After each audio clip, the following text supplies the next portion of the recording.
Welcome back. This is your host, Emrys Abner. I am joined in the digital studio with Gede Parma, co-author of a new book coming out through Llewellyn called Magic of the Pearl Pentacle, co-written with Jane Meredith.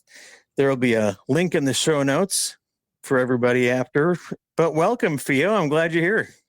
Thank you for having me. Yeah, it's a real treat. So what I understand is you are really versed in witchcraft, and you said you've been initiated into kind of 4 different currents of witchcraft in your career, and maybe you could start by telling us kind of what are those, and where are you coming to us from, and where are you what's your background, where's your passion? Yeah, my passion is definitely witchcraft. And I have over the years been initiated into wildwood tradition, which emerged in this continent where I live in so-called Australia, and also in a kind of a syncretic Welsh folk Tasmanian tradition. And then also Anderson fairy, which is often spelled Feri to differentiate it from other forms of fairy. And also reclaiming, which began as an offshoot of Anderson fairy, and both of those traditions emerged in the United States. But I also grew up with really strong spirit work, mediumship, divination, ceremony through my Balinese family, which if anyone, like some people are aware of Balinese traditions, and some people may have even gone there and would have witnessed the immense intricacy of ritual and the gods and the demons and the spirits there, which are tended to every day. Often people who go to Bali are really overwhelmed and shocked by the amount of offerings and the amount of active tending to the spirit world, which is like a very everyday occurrence. And so I come out of, that ecstasy, those, mediumship and transpossession and spirit flight and things like that were a big part of my youth. And when I was 11, I realized I was a witch, and I started studying more European and Celtic derived traditions, which is kind of more through my mother's side. Like, I'm inspired by her ancestors. And I think the reason I focus more on that in my personal life is because my father's culture is so alive, and my mother's kind of pagan magical cultures, are not so alive. So I'm spending more time, with that. One thing that you said just piqued my interest was the Welsh Tasmanian witchcraft. That seems like an odd pairing, but maybe it's not. Maybe you could tell me just a little bit, satisfy my curiosity. Yeah, I mean, it's not in the sense that, the diaspora of Welsh, Irish, Scottish people, for instance, is everywhere, like as in the US, as in so-called Australia. So those traditions from south of Britain and what we now call Wales, and of course before the Roman invasion and before the Angles and the Saxons and before all of that, what we now call Wales was actually most of that part of Britain. So when I'm saying Welsh, I mean like the Celtic cultural magical reality of that part of Britain. And a lot of like Australia was Australia wasn't Australia back then, but when it was invaded by the British, like lots of Welsh convicts were with them. And so there are stories that there are traditions of witchcraft in Australia that come from that period. Rosalie Norton is a really good example of that. Like, she's a very famous artist and witch who was in the 1940s and 50s often in the media for being a witch and being blasphemous. Like, she was taken to court. I think it was in 1949 because of her blasphemous heretical witch art. And that was a whole thing. And so she claimed that her tradition came from the convict era and Welsh cultural continuum, or Welsh magic. We don't know if that's true, but I guess that's what I was describing in parallel to that. I'm familiar with how that happened with music. I guess I should have assumed it happened with magic as well. Yeah, I mean, Um, music and magic are so tied. Hey, like also the Anderson fairy tradition, which gives us these pentacles, these iron and pearl pentacles. That a lot of it is derived from the Appalachian cultures, the Appalachian Mountains, where Irish and Scottish people came and their cultures proliferated there in relationship with, other cultures like Native American cultures, for instance. so this movement is it's kind of like the bluegrass of the magic world. I would say specifically Anderson Fairy is very much like a lot of us who are initiated in that tradition, we call it like American traditional witchcraft. And even though there are initiates of that tradition in Brazil, where I live, in Australia, in Britain, in Europe, it is very and the tradition grows and adapts to its place. As all traditions ought to, but a lot of the material and a lot of the style and aesthetic and even some of the like key concepts of the Anderson fairy tradition are based on Appalachian hoodoo, like are based on conjure, and that Hmm. does separate Anderson fairy from a lot of kind of Wiccan derived traditions. Yeah, so maybe if you wouldn't mind telling us a little bit about the Anderson Fae tradition, because I personally know nothing about it and would love to learn. Yeah, I think first I would say that so fae and fairy are two different concepts. So that's what I would first distinguish, because when we say Anderson fairy, we're not saying fae, right?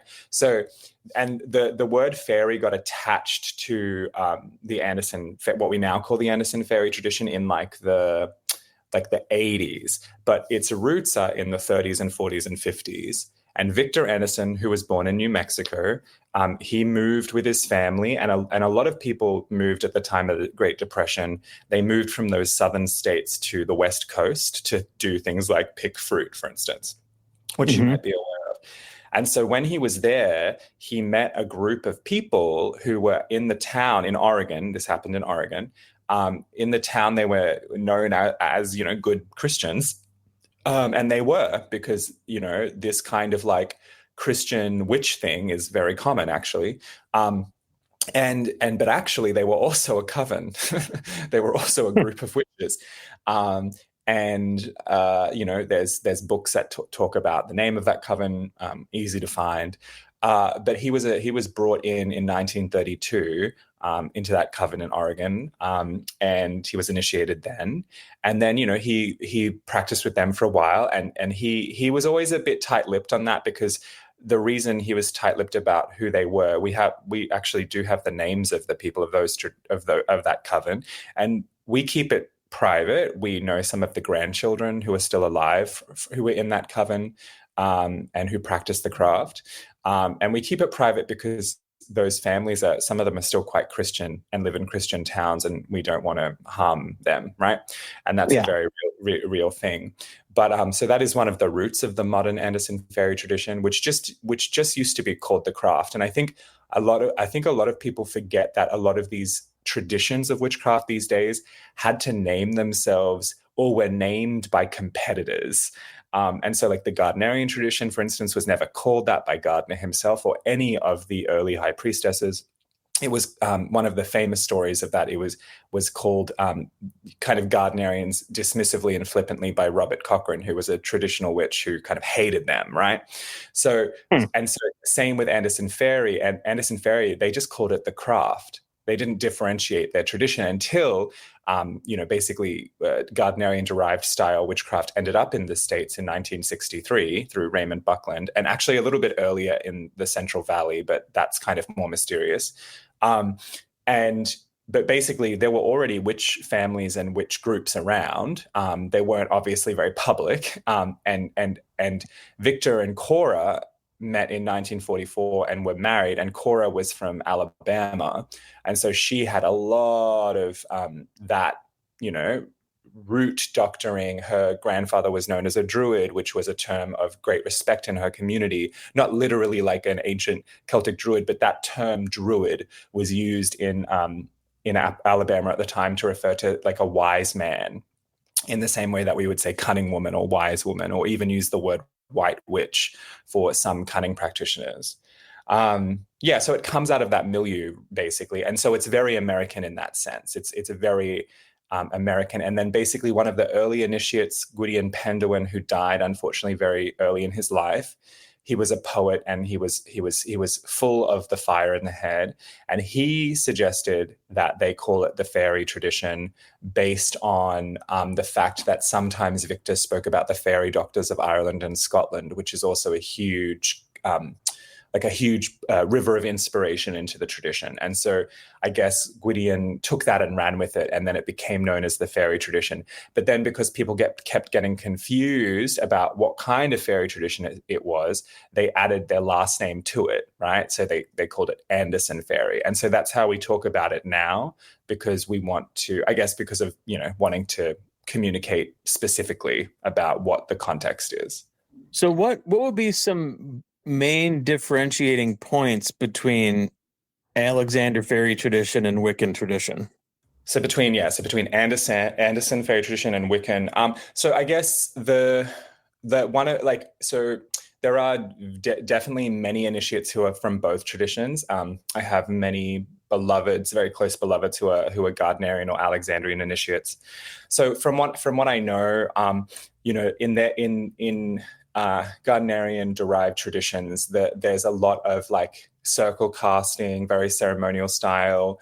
Well, I say that for witchcraft. It's probably like in the face of other ceremonial traditions, not that ceremonial. So there's always a four-quartered circle. There's always either guardians at directions or watchtowers or elements and things like that, which is something that even Anderson Fairy absorbed but was not there at the beginning. There is this in traditional Wicca, there's this there's two gods, right? Like there's the goddess of the moon, and the god of death and resurrection is often what they are called, and they have their oath-bound names, as many witchcraft traditions have gods that have like private names. And they have, 8 ways of working their magic. They have 8 festivals of the Wheel of the Year in a very particular manner. They have covens ruled by high priestesses and high priests, although, there's this idea that the high priestess is first amongst equals. So that's all of the Wiccan style of working, or the traditional Wiccan style of working. So in Anderson Fairy, we don't have covens ruled by high priestesses. We don't use those titles, really. And also in one of the great contentions these days about Gardnerian and Alexandrian Wicca is that, it was, for so long, you had to initiate in this kind of binary contra-gender way. So from man to woman, woman to man, that was how you had to do it. And there's a lot of contention around that. And Anderson Fairy, that was never the case. And if we look at traditional and folkloric records of witchcraft, it was never the case that was the case. Like often the devil himself, and I mean the folkloric devil, would be initiating witches of any gender. Or the Queen of Elfame would be initiating witches of any gender. So in Anderson Fairy, you don't need contra-gender initiations. You actually don't need a circle. There isn't like a binary god-goddess thing. There is God herself. We often call her God herself, and we're talking about the deity herself, is what Victor would say. We're talking about the solar system, the galaxies, the body of the goddess, and she brought forth her consort, her beloved one, not because she needed him, as it's said in Wicca, but because she lusted for them. And so she brought them out, and in that ecstatic, euphoric ecstasy, this is part of our creation myth, all worlds were born.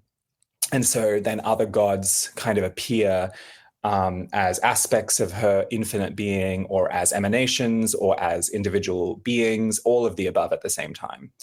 And so those are some of the differences. We also don't have like specifically 8 ways of working or particular working tools that they do in Gardnerian Wicca and things like that. So they're quite different. And also Gardnerian and Alexandrian craft, some would argue that is a grimoire tradition, because it's based on grimoire workings. It's based on a book of shadows. It's based on different ways of working from a book. Although lots of covens aren't bound to the book at all. They're very ecstatic. They're very experimental and innovative. So those are just some of the kind of conceptual differences. Okay, so it's a little less prescriptive, is kind of one of the things I'm getting. Yeah, sure. And again, it depends on who's leading the coven or who's doing the work. But in general, you could say it is. Yeah, there is no book like so in Gardnerian and Alexandrian Wicca, regardless of whether you highlight the Book of Shadows, the Book of Shadows is a key part of their initiatory structure and lineage. Whereas in Anderson Fairy, there is no book to pass. Like we have books, but they're not central. They're not important, if that makes sense. And so therefore, yes, you are taught ritual and every kind of line or branch of fairy, because at this point, over, since the 50s, like there's just so many different lines of initiation in Anderson Fairy. And so like it just becomes, your teacher and your teacher's teacher kind of influences how you practice in a way, but also encourages you to develop your own style. And so, yes, we have liturgies and things, but we might not use them because for us, it's more about our connection to the spirits and the powers of the tradition, of which there are so many. And so we form our own relation. So does Anderson Fairy have, is there an ultimate spiritual goal in this tradition? Is there a thing you're trying to accomplish? Yeah, look, I would say there are many. There are specific ones that come to mind, and this brings in the Pentacles. I think it's a good segue. But first, some of the key concepts of Anderson Fairy that I haven't yet brought up are things like the triple soul, and so like various magical systems have this understanding that the soul is complex and multi-aspected. And certainly in witchcraft world, like in the kind of huge proliferation of different witchcraft lineages and traditions, there is some reflection on this, but not every tradition has a well-developed theology or an etheric anatomy around this, as Victor would call it. He and Cora even wrote a book called Etheric Anatomy, which is wild and fun to look at if you can find it. But it's so basically we have this triple soul, and so we often talk about it as the fetch, which is an old Irish word. Some people will call it the talker. That's what I call the breath soul or the middle soul. And then there's the God soul or the holy daemon. And these three parts of the soul, or these three souls, we can refer to it in both ways. We have all these techniques of alignment. So Anderson Fairy has a strong focus on personal development as a witch and on constantly becoming like a better human and a better witch. Like that is a big part of fairy. Like once when Teethorn Coyle, who's a very beloved initiate and author of this particular craft and also does their own thing, they've written many books. They once asked Cora Anderson before she died, what is the point of fairy? And Cora said, to become a better human. And I really believe that. It's like these tools are meant to help us become better humans. And so like kinder, more fierce, better with boundary. Like these are my extrapolations. More fierce with communication and presence, an ability to be generous, but not to like burn ourselves out. Like there's a lot of kind of like proverbs in the fairy tradition around how we act and relate to one another. And so it is about becoming a better human, but because we become better humans, we become better witches. And because we become better witches, we become better humans. And that is one of the teachings of the fairy tradition. We do not separate these things at all. It is very much a domestic hearth tradition in the sense that it is about your life. It's not about something extra. It's not about a temple room, but you can have a temple room if you need. It's about your life. And so when we align the animal soul, which we call the fetch, which is also the dreaming, traveling soul, and when we align that with the talker who is aware of this world and knows how to communicate and knows how to think in things, and when we align it with our God soul, our deep soul, our holy daemon, we are becoming wiser and wiser, hopefully, and we are becoming more and more present and attuned. And ideally at our death, we become so aligned that we become one of the mighty dead. And in different craft traditions, the mighty dead are like kind of witch bodhisattvas. It's almost like we become these watchers or these mighty ones who take care of witches after we die. It's almost like we are able to not dissolve back into the infinite. We become mighty and able to remain conscious of our lineages and of our magic in the world. And so we stay around and protect the witches. That's one of the traditional teachings you'll find in many craft traditions. Yeah, and then the iron and the pearl is like, these are two ways that we can meditate on our humanity and our magic and become kind of, more and more grounded and more loving. It strikes me that there are so many similarities, based on what you just said, between kind of this ethos and the ethos of Kabbalah, which also has 3 levels to the soul, that correspond to the fetch. What was the middle soul you said? I mean, I call it the middle soul, but a lot of fairy people call it the Torka. The Torka, that's what it was. So, and then your God soul, the Kabbalah has the Nefesh, the Ruach, and oh my God, what's the third one? I believe, because we are actually taught this in fairy, I believe it's called the Neshama. Yes, that's it. That's the one. And so there's this cool parallel, and it's the goals of Kabbalah are strikingly similar as well. Working with the different, you were saying working with the iron and the pearl pentacles, or working with the tree of life. The idea is that you're going through these mental, physical, spiritual processes to become a better person. And then similarly, the goal is to get to a point where you can retain consciousness after death and keep your soul intact. Yeah. And so I find it really interesting that that these two traditions, developed in different times and different places, different people, different cultures, but kind of tended towards some of the same concepts. And that's but I guess you do see that a lot with a lot of cross traditions, and of course one informs the other and vice versa. Yeah, absolutely. Like at the end of the day, like especially as someone who grew up Hindu and is exposed to like Vedic and tantric philosophies as well, like mysticism is mysticism. And ultimately mysticism, and I'm also deeply respectful of like, culture and context, because I think that that's really important. Like we respect, the lineages and the authorities within their cultural context. That's absolutely true. And a lot of what the elders of these different traditions will say is that, if you are mystically engaging the practice or the process, you're going to have your own direct experience of the divine, right? You're going to have your own direct experience of reality. And if a lot of people are coming out of that with very, very similar, very similar feedback and experiences, that tells us something about reality, about the nature of reality. And a lot of these mystical traditions the world over, and when I say mystical, I'm talking about, like the Kabbalah that, arose out of traditional Jewish teaching, but obviously was also kind of later kind of co-opted by Christians and Hermeticists and stuff. And then there's Tantra, which is, basically sorcerous, ritualistic mysticism that grew up inside of, the subcontinent. And we also have Sufi. We also have like witchcraft is really quite mystical.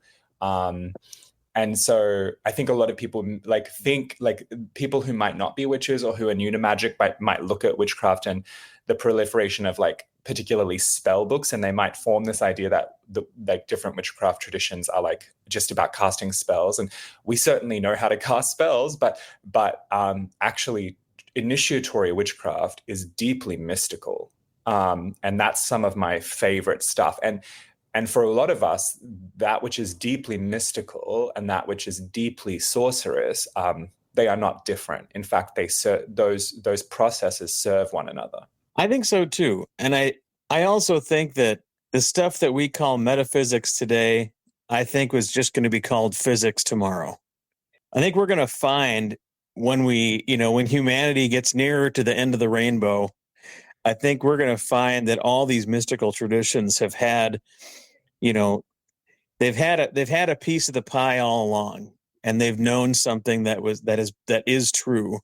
And eventually, I think we're going to develop the tools to observe it, or to quantify it in some way, so that this stuff that people who aren't in the tradition tend to dismiss as imaginative or fanciful.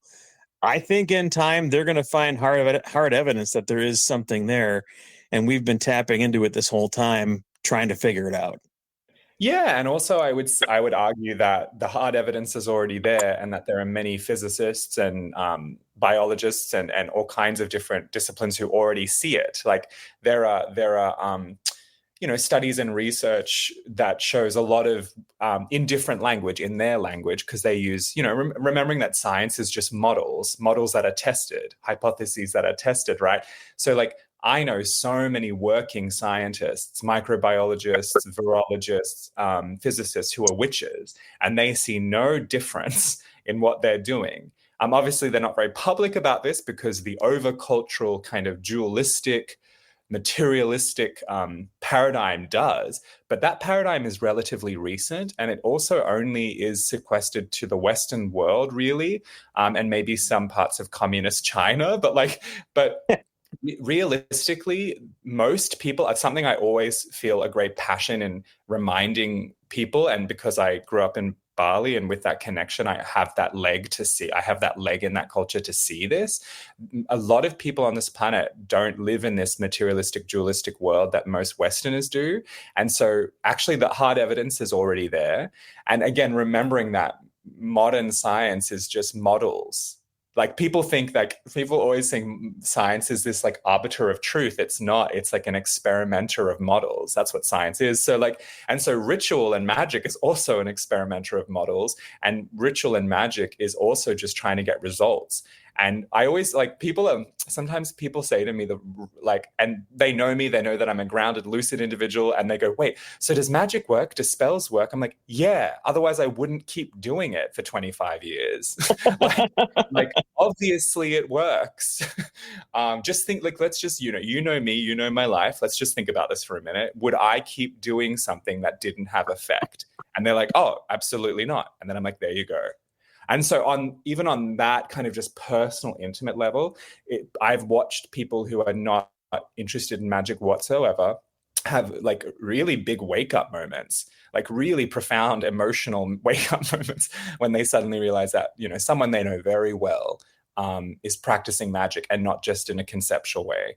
And I think that happens all the time with lots of practitioners around the world in places like Australia and the US, where magic is less commonplace, because it's very commonplace in places like Brazil and Indonesia and African nations and, even parts of Eastern Europe. And so people know magic is real there, but I think the Protestant Reformation and, various things that happened in countries like Britain and the US and Australia, it really destroyed this idea, and everything became legalistic and medical. And those things are great and wonderful, but they're often used as weapons, not used in service of the people. So this is, I think, something to remember about all of this. Yeah. I mean, and also we're all, we all come at life from whatever perspective we're plunked into it. Yes. And so I think that, a lot of people that are unfamiliar with magic or against magic, like you said, it's a sociocultural norm that, that's fairly recent. And while it has its utility, I think it does stifle. Like when I first got into doing esoteric practice, there was a whole lot I had to unlearn before I could start learning. That's right. And kind of that's what I'm pointing at is like, and then what I'm really saying is, but that's not your fault. That was kind of like enculturated into you. Yeah. And so I, taking this broader perspective, I guess that the problem with convincing Westerners of the truth of magic is that I'll say we, including myself in that, kind of need some sort of objective touchstone to hang something on. It's hard to do these things when it's really nebulous. And I think, at least in my experience, it was the action of saying, well, I don't know if this is going to work or this is going to produce results, but I'm going to try it anyways. Yeah, exactly. And then lo and behold, it did produce results. And I'm like, oh, well, that's interesting. Okay, I'm going to try it again, but I'm going to do it a little different this time, and I'm going to see what happens there. Oh, I got I got results again. Okay, gosh, maybe there's something to this. And Exactly. Yeah. it's kind of a science in and of itself, but Yeah. more a science of the unobservable Well, I guess it's or unobservable if, less you know, observable. yeah. I mean, I would argue, I guess what I'm arguing is like the results are observable. Do you know what I mean? Like, and so again, like even when you're in like a lot of practical magic that witches do, for instance, like a lot of the clients that come to me, they're asking for very like practical things like, can you help me have a baby after 10 years when all the doctors have said I can't? Can you help me sell my business when no real estate agent can you help me find this lost object? Like the like, and all of that works. So I think that's observable is what I'm saying. It's not like there is that kind of like what we call high magic, which, produces kind of more internal observable effect, and changes, your character and your consciousness. But I guess what I'm saying is that there's very real practical magic that works and brings effect within days or weeks, when there wouldn't have been effect before. And so I think that it's inherently mysterious. Like I don't pretend to, like the other thing is I don't pretend to understand what's happening. Like I don't. I do the process. I call my spirits. Like most witch magic in particular is coming out of deep intimacy with spirits, right? Mhm. And so I'm calling my spirits. I'm doing my thing. I'm raising the power. I'm working the power. I might have a sigil. I might have particular herbal allies or candles or whatever. But the working, the operation takes place, and then there's effect. And I think that's what's interesting. That's what's interesting. And that can't, it can't be argued with that those things have an effect. You can kind of try to get into the minutiae. People can go all over the wall with things like, well, that was a coincidence. And I'm like, okay, if that interesting thought that you have to go there, when, this person, can't, for instance, this person, I'll give one very clear example. So, so this is a very small thing, but I had a client come to me a few years ago, based on the fact that two people came into her house, took her bag with her laptop. She's like a designer and a photographer and things. Took all of these things, but what she really wanted back was her grandmother's blanket that was also in the bag. Right? That's what she really wanted back. And she came to me. She knew I was a tarot reader, but she also knew I did practical magic. And she asked for me to, if I could do anything. And I said, I can't promise you anything, but I can try. Like I don't know. Let's see if it works. Like basically what you were saying. Um, and I did the working. And she'd already gone to the police. She'd already put up posters and da da da da da. And again, these things, like people stealing things like laptops and stuff. This is you'll never see it again, right? Anyway, I did the working. Within days, she writes back to me saying, "Yeah, so they've left the bag on my on at the front of my house." And I was like, "Yeah." So and everything was back.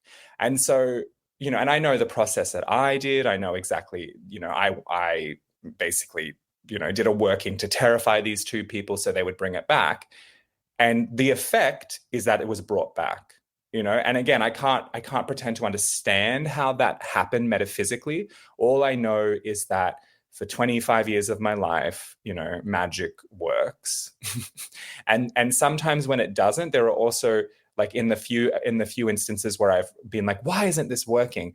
I've often had to go to a friend or a colleague or another spirit worker to do it. And what they've often observed is like I remember one of them was saying, oh, it was like picking up a jar that everyone had already worked on, and then you gave it to me, and then I opened the lid really easily because everyone else had already worked on it. But clearly it had to be someone outside of myself, right? So often I'm really good at working for other people. I can produce results really quickly for other people. But obviously, when it concerns you, you're a bit more emotionally embroiled sometimes. Yeah. And sometimes you can't get out of your own way. And that's so normal. Like, that's really normal. I have successfully worked magic for myself, but when it really means something, you can, unless you're doing all of this other stuff, like running the iron and the pearl, aligning your souls, cleansing, like, unless you're really in the practice, like, sometimes it's just hard to get out of your own way. Yeah. Well, and that's where I think spirit work can be really helpful, is getting a new perspective, like a broader, wiser perspective often on a situation. And when you're working with spirits, what types of spirits do you generally work with? Oh, all kinds. And when I say spirits, I include the gods. So there's a lot of great spirits or gods that I'm tied to, that I've taken vows to, that I invoke. So Hermes and Hecate, I'm often invoking into my sorcery. They're very good workers at sorcery, very profoundly effective beings. I also work with particular beings that are called fairy, although that's a very kind of complicated designation. And they're much more complex beings to do things with. But I do have a pretty strong intimacy with one in particular, and we are pretty good at a variety of things together. I also work with seraphic spirits or angelic spirits quite a lot, but in a very different way than the way ceremonial magicians tend to work with angels.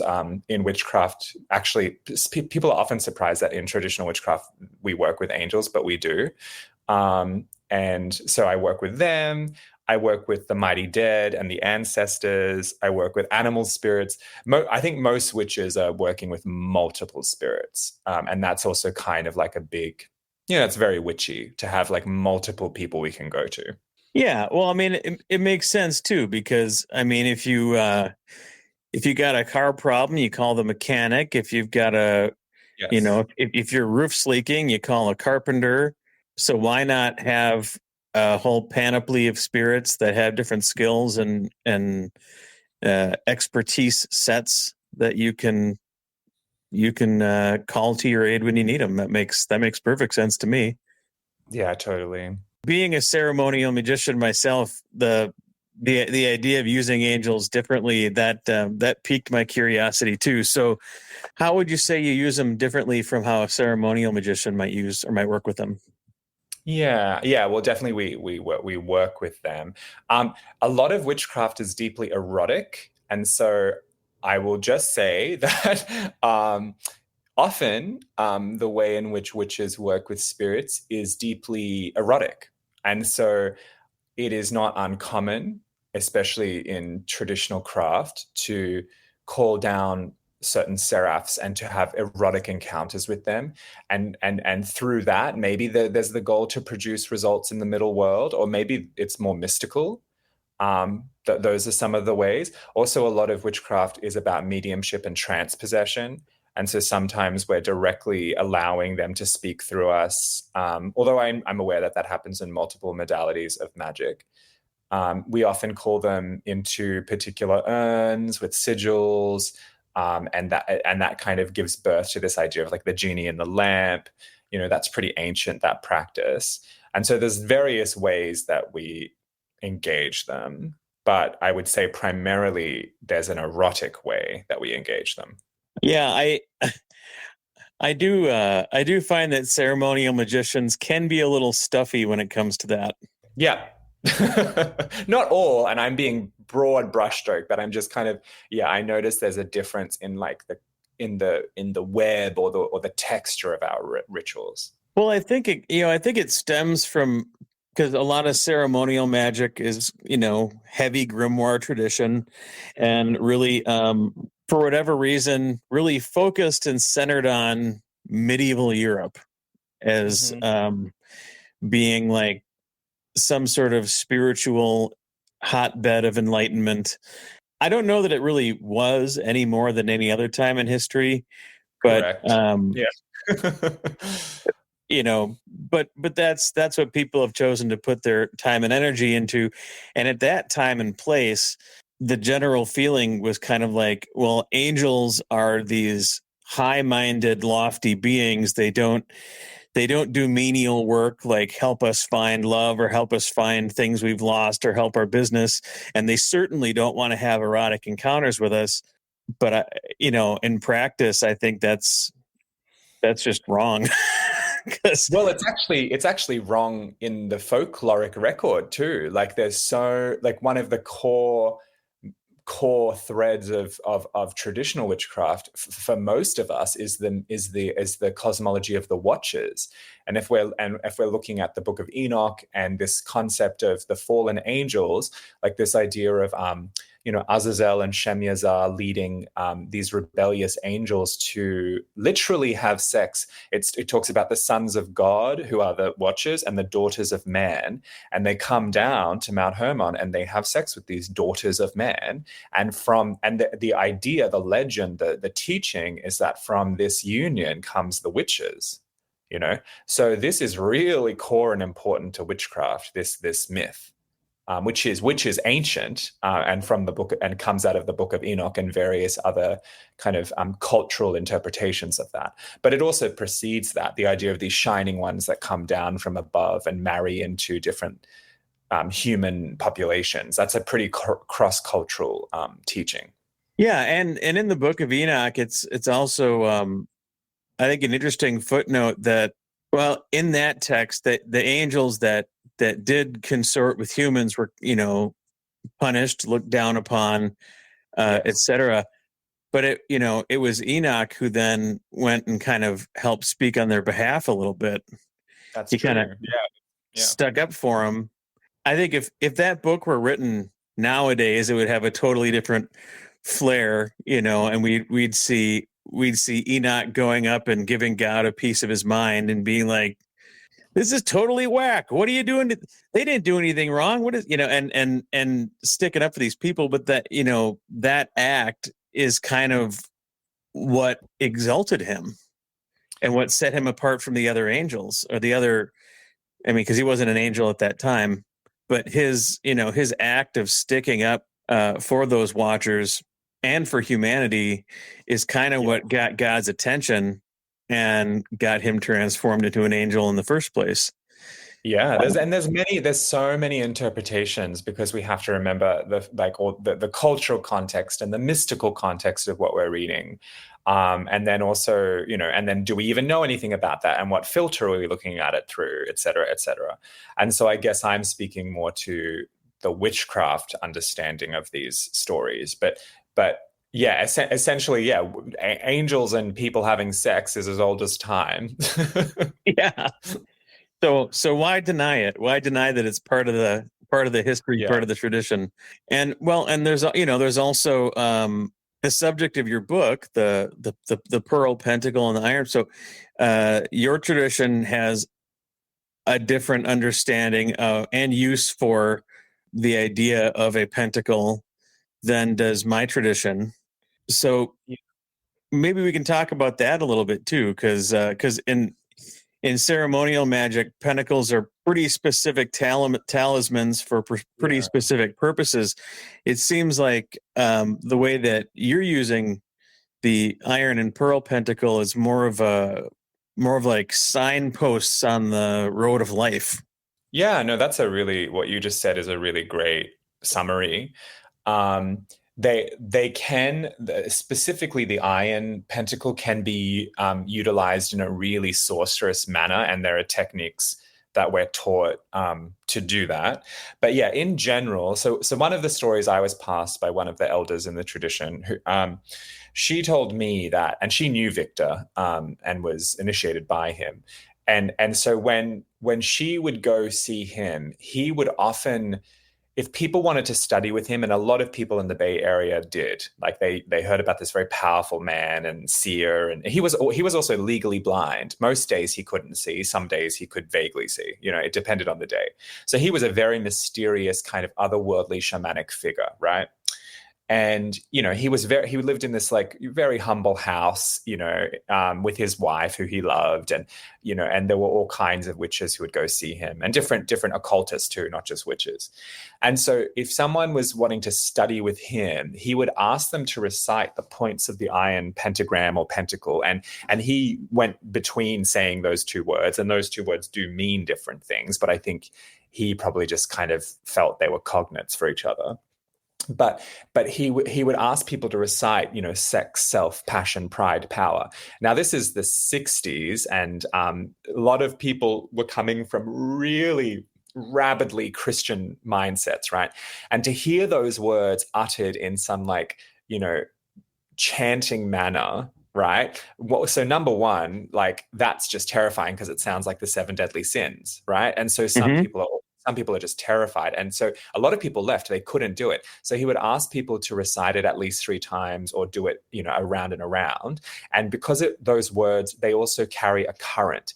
In various forms of magic, we talk about currents, right? And in Anderson Fairy, when we're initiated, we're past the current of the tradition, which is a very intense current. And so the current that flows through the Iron Pentacle is connected to that and part of that. And it's very provocative and exciting and eruptive and chthonic, underworldly.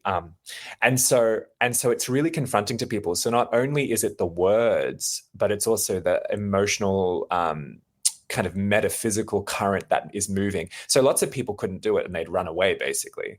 But essentially what the Iron Pentacle became in the 80s. So before that, it was more of a meditation device. You would consider the points. You might even recite their names, and you would feel them around your body, or you would feel them in your 3 souls, or you would just kind of contemplate them as you move through your life, right?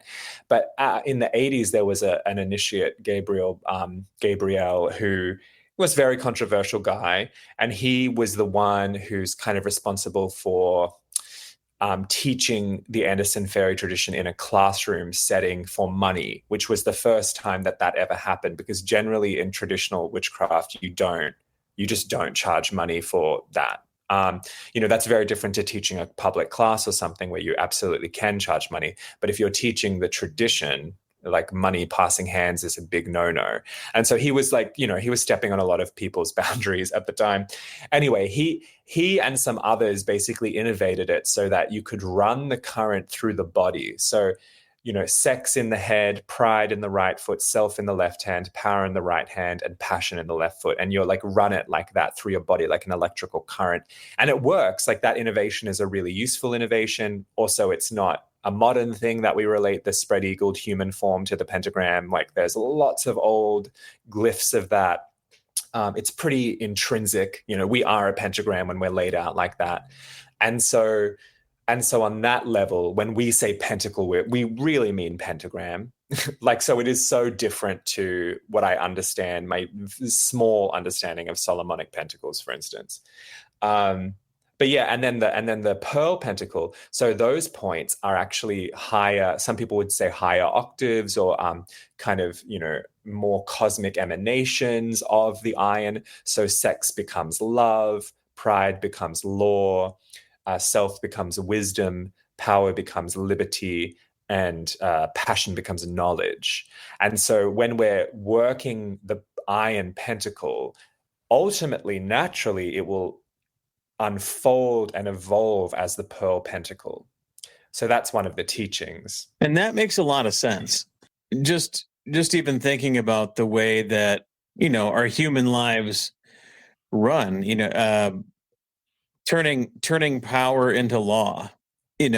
Law is the social application of power. I think, love is kind of the social relational aspect of sex. And so there's it does kind of seem like maybe the Iron Pentacle, and correct me if I'm wrong, but it seems like the Iron Pentacle kind of focuses a lot on personal qualities, whereas the Pearl Pentacle focuses on qualities as they relate to others. Correct. That's definitely how we talk about it. What do you think some of the greatest benefits people could derive from spending time working with the Pearl Pentacle? Yeah, like the Pearl Pentacle definitely helps me, and I know from people who are close to me how it helps them too, but I'll speak for myself. Like, it helps me become more and more harmonious with how I connect to others. And because the work of iron and pearl are not separated, it does extend out of that deep shadow stalking kind of inquiry I have when I really wrestle with, what is my sex? And when we're and in both the fairy and the reclaiming traditions that work with these pentacles, when we say sex, we hardly mean intercourse. We hardly mean that. That is one expression. We mean art. We mean creation. We mean life force. And these things are so real. They're not metaphors. They're like real every day. And when we mean pride, we're not talking about pride comes before a fall. That's an overcultural Christian idea. We're talking about self-possession. We're talking about self-esteem. We're talking about presence. And when we're talking about self, we're talking about the fact that we're even allowed to have a self, right? I think one of the differences between, for instance, some forms of Buddhism, which are very, very, a lot of people get really excited about Buddhism, and that makes sense because it's very venerable, wise tradition, right? But maybe one of the differences between witchcraft and Buddhism is that in witchcraft, having selffulness is not, there's nothing wrong with that. In fact, it is ideal and good that you are selfful, that you are full of self. That you have a self. Whereas in Buddhism, there is no self. You negate the self, right? And maybe you get to the same place. Like I often think you get to the same place anyway. But it's just different attitudes to self. And then power. Wow, witches, we cultivate power. All humans ought to cultivate power. There's this idea that it's true. I think that absolute power corrupts absolutely. I think that's a really great kind of warning, because we're qualifying it by saying absolute. But power from within, which is one of the ways Starhawk, who is an initiate of Victor Anderson's and helped to form the reclaiming tradition, very famous activist in which she often talked about power from within, power with, and power over. And with that kind of articulation of power, we have a better understanding of what power from within might mean, like that intrinsic life force that rises up from within you that has capacity to change things in your life. And then with passion, what do we care about? Like when I meditate on passion, I'm meditating on, what do I care about? What would I live for? What would I pledge my life force to? And then when I do that work, when I'm in that work, I become more loving. I become more aware of the laws of the universe and how to abide by them and how to work with them. I become more wise. I'm able to, because I'm selfful, I'm able to perceive the wisdom in you and anyone, because we're all selves, we're all self, we're all sovereign, right? But we're also sovereign together. We also have responsibility to one another. And then also I can commit to the work of liberation. If I notice that I have spaciousness and privilege in some system of society and someone else doesn't, well, that makes me go, well, that's wrong. And so I commit to works of liberation, right? And then with passion, I grow knowledge, because it's only through fiercely dedicating to something that we begin to develop a body of knowledge. And so therefore you begin to have knowledge. And again, very, very different to wisdom. Often when we're in groups teaching these things and we're discussing wisdom and knowledge and things like this, people go, well, what are these things? And why would wisdom come before knowledge? And it's that's very interesting. Let's consider that, because we're often taught that through knowledge you become wise. But what if we're all already wise? What if wisdom is in fact intrinsic in everything? And we need to remember that. We need to divest of these layers of enculturation that stop us from trusting this wisdom, this intrinsic wisdom, and through that commit to develop each of our own bodies of knowledge. And so it's like a provocation. These points are provoking us to think more deeply about our nature. Yeah, and I can see your point about wisdom too. Do you have any kids? No, but I have kids in my life. Okay, so you're familiar then with how, kids are not necessarily possessed of knowledge, but I think they've got a lot of wisdom. So much wisdom. We say that all the time, oh, out of the mouths of babes comes the truth. That's correct. And they're less fucked up, so they're more in connection to their wisdom. I think there's some truth to that. And they just speak their mind without necessarily qualifying it or having it run through all of their personal trauma first. And yes. And I think you're right. As adults, maybe wisdom is the product of unlearning, and knowledge is the product of learning. Yeah, something like that for sure. And so you brought up another word, another tradition that kind of features prominently in your book, the reclaiming tradition. Tell me a little bit about that, because that's another tradition I had never heard of before I read your book. Yeah, I think most people would be familiar with it through Starhawk, who has written several books, and honestly, those books probably changed culture. In 1979, she wrote a book it was published. She wrote it in 1977, but in 1979, The Spiral Dance was published, and that really changed a lot of the scene of because it was in the time where you still kind of had to find a coven or a lineage or a teacher to train and initiate you, which in fact Starhawk did. Like, she did it that way too. But she also, before she found that teacher, Victor, and also some others, she also, she had met witches in 1968 when she was at university in LA. And then she kind of trained with them for a little, but then she allowed life to teach her quite intensely, and she would go on these, these hikes and these bike trips that lasted months, and she would like be out in the wild, and she would be taught by these forces of nature and forces in her dreams. And she talks about this. And this is a really good, like, this is as traditional as anything else, especially for witchcraft. We let the old powers teach us directly, right? Mm-hmm. And so she had met in groups of people, and she was really she was an activist and a feminist, and she still is. And so she had been trained in Victor Anderson's fairy tradition, and she was initiated in the 70s. And then she worked mainly with groups of women, but also in other multi-gendered groups. And she was committed to changing culture. And I guess for her, the work of Iron and Pearl and the work of aligning your souls and all of these very personal things, she saw that they had greater, vaster application. And not just her, she's just easy to cite because she's quite known and she's written many books. But there are many with her who were doing this with her. And they formed a lot of the early covens of reclaiming in the late 70s and early 80s. And they started teaching these, what I would call open source classes. Like, they would teach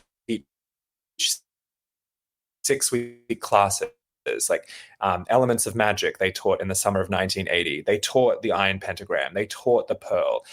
They would always teach it double teach it. So there were always two teachers to model shared power, to model that there were multiple perspectives, not just one. They would always, every week, they would turn more and more kind of logistical and magical facilitation over to the students as they learnt the skills. The students would take the skills up and practice. So they would help everyone ground. They would help cast the circle. They would help invoke the powers. They would help raise the power. And so by the end of these classes, you have, and I teach these classes. We still teach them to this day, 45 years later. And that's not really that long, but like thousands of these classes have been taught all over the world at this point.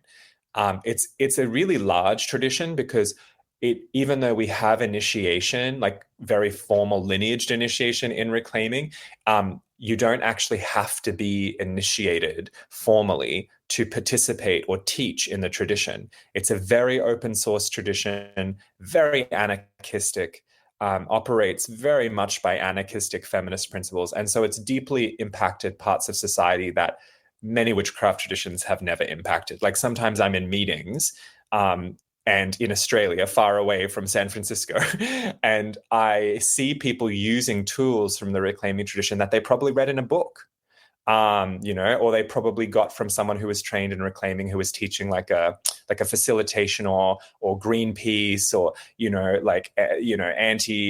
anti-war discussion, conflict mediation session, because a lot of the people who are attracted to reclaiming are often activists in some form or another. And so it's almost like, sometimes I think of Anderson Fairy as like the iron, and then reclaiming as the pearl. Like, it really did turn out all of that and go fully into the world with it. What is the name in reference to? What are they reclaiming? Yeah, so originally, like, it's like I guess we just never bothered changing. Like that's you're going to get a different answer from anyone, right?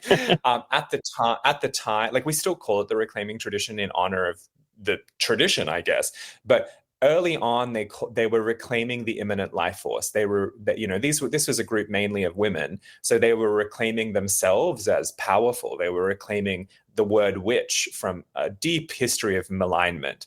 They were reclaiming their bodies. They were reclaiming the divine feminine. They were reclaiming their ancestral traditions. So that's what maybe some of them would have said. And today we still are doing the work of reclaiming all the time. Like, the forces of oppression they have not gone away. And so And so people are reclaiming things all the time. Like I do a lot of reclaiming of, eros and my queer sexuality. Like I think still we're reclaiming our ancestral magic. I think still we are, So we're still reclaiming all kinds of emotional capacities within ourselves that we've been taught out of. So yeah, I think it's still very relevant. And there's something else that is maybe a little different in the traditions you're naming than in mainstream witchcraft, which is there seems to be a really strong current of, like you said, social activism, of it being a politically charged practice where the ideals that you're picking up from the different pentacles, from the tradition, from the ethos of it, it seems like one is kind of expected to carry that in the world and do something with it. Certainly, that is true in the reclaiming tradition. But again, we have a very diverse understanding of what that means. So some people, it's very local. It's like the way they personally express it. Like no one will ever come up to you in reclaiming and say, you must do this, this, and this. That is like so unheard of. It's very much like, how are you inspired and provoked by these teachings, and what are you going to do about it? So if you're starting a community garden, or if you're just going to start to talk to your partner about relational dynamics, or if you want to raise your children a little differently, or if you want to clean up the river, we see these all as expressions of our witchcraft. And how could they not be? Because realistically, we're just taking as a tradition this step that really all magic asks us to take, which is enact in the world what you wish to see become. So that's it. It's actually as simple as that, really. Yeah, and I love that. I think that's, like you pointed out earlier, when you create justice within yourself, you're able to see injustice outside of yourself, and then it motivates you to do something about it. And I think that's, at its best, a spiritual practice should want, yes, work on yourself, make you a better you, but then also look around at the world and go, how can I make this better? And I think it's a really powerful aspect to, to what you're talking about. And especially at this point in history, I think it's super needed. I mean, knowing, so understanding that, like you said, the reclaiming tradition came out of kind of a feminist ideals. I see some of that work actually happening more now than ever, because I'm involved in a lot of men's work, and it seems like maybe not on an esoteric level just yet, but men are starting to reclaim what masculinity means, and redefining it, not in the way that it's been defined in the last couple hundred years, but redefining masculinity as like an aspect of our sacred self that calls us to use power for greater good, that causes us to be agents of justice, and and to really, think about what are these positive aspects of being a man, and how can I go out into the world and use those in a good way? Yeah, and that's exactly for me what feminism was always asking, and continues to ask. Like, I think that it's so, like, everything you just said to me is the ideal, right? It's like, okay, so there are men in the world who are just as sacred as everyone else, and who are just as affected by patriarchy. And so how can people work with masculinity in ways that divest of patriarchal oppression, and how can men, be emotional, be directive, be dynamic, be all the things that men are. And again, remembering that there are just so many ways to be a man, just as there are to be a woman, just as there are to be non-binary or whatever. Like, there are so many ways to be a person. And I think it's so important that people, especially men, find transformative ways to work with masculinity, because that's a real thing, and there are so many life-giving ways to do it. Yeah, there really are. And the more I work with men's work, and I see people who are like deeply committed to rediscovering masculinity and what like trying to find the gold and what it could be. I just reaffirm that work is so important, and hopefully in our lifetime we'll see some sort of a masculine revolution where we actually get around to redefining masculinity at large as a society and ditch all this toxic stuff that's being thrown at us all the time. Yeah. And maybe, maybe the Pearl Pentacle is a tool for part of that process, or could be. I think it is. I actually know there's also, a lot of men in reclaiming. And I remember that there was years ago, I remember my friends ran in San Francisco. There's a lot of reclaiming, which is in San Francisco, just because that's kind of where it grew up. But there's also a lot of reclaiming, which is everywhere else. But they, I remember they were running Pearl Pentacle for men, and I love that. And they were encouraged to by the women. Like a lot of these women would run these classes for women, which is great because often, in a patriarchal society, women do need to be on their own, connecting and just being able to like vent and express and feel safe with each other.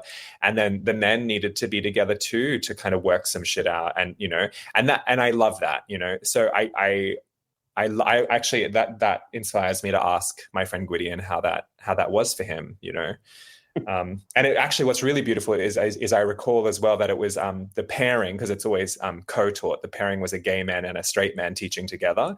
So I think that's also pretty revolutionary as well, because a lot of toxic masculinity is also so this idea that men can't be physically intimate with each other regardless of sexuality. Like sexuality is kind of shouldn't even be really present, really.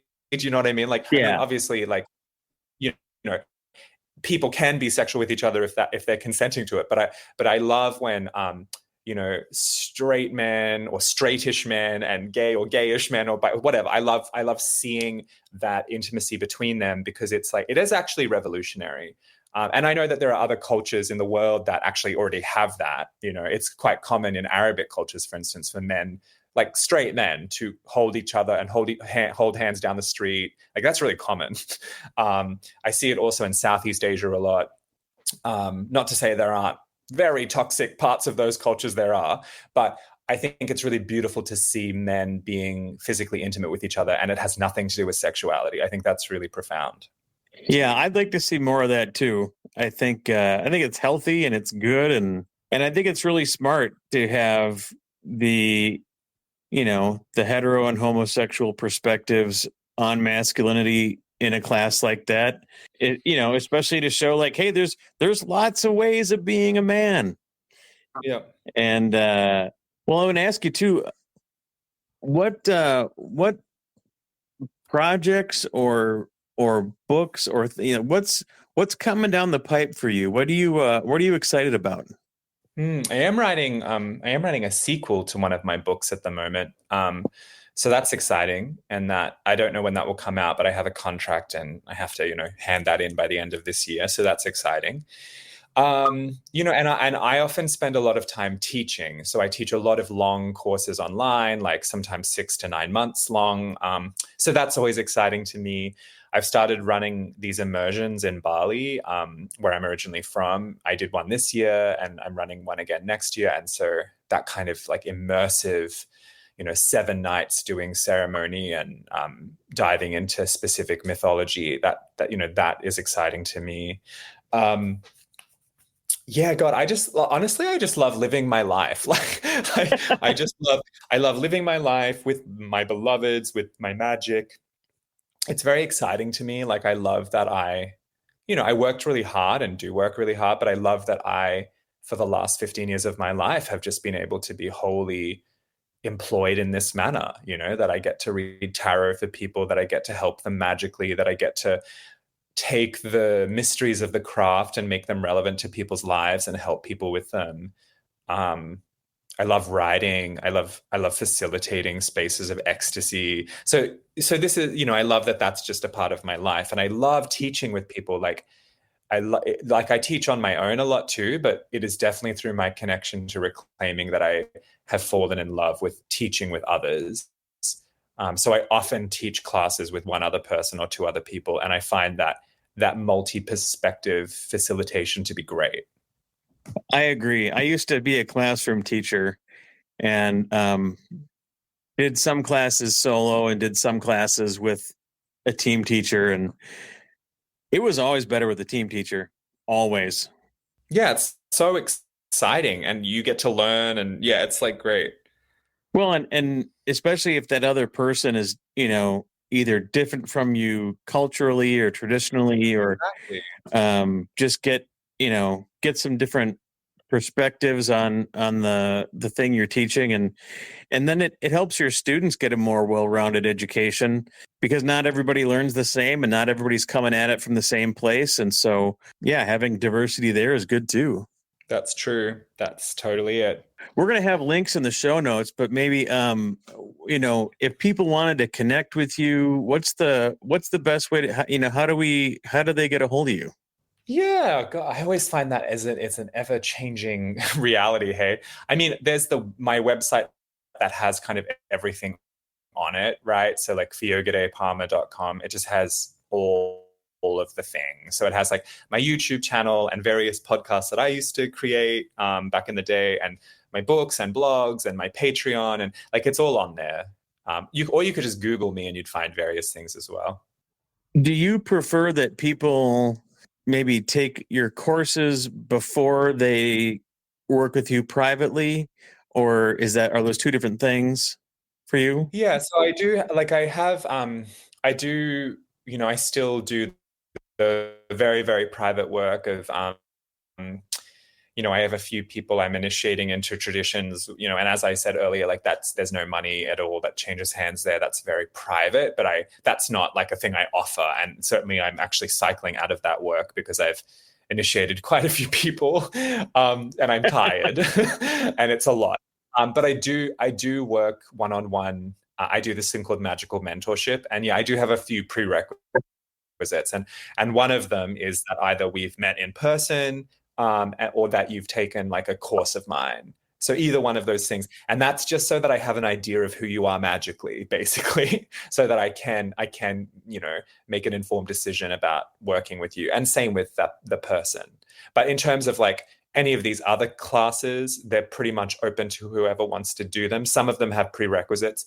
For instance, if I'm teaching the Iron Pentacle or the Pearl Pentacle, which I do, then people need to have taken elements of magic, right? Like there needs to be the foundational contextual learning to be able to take those other things.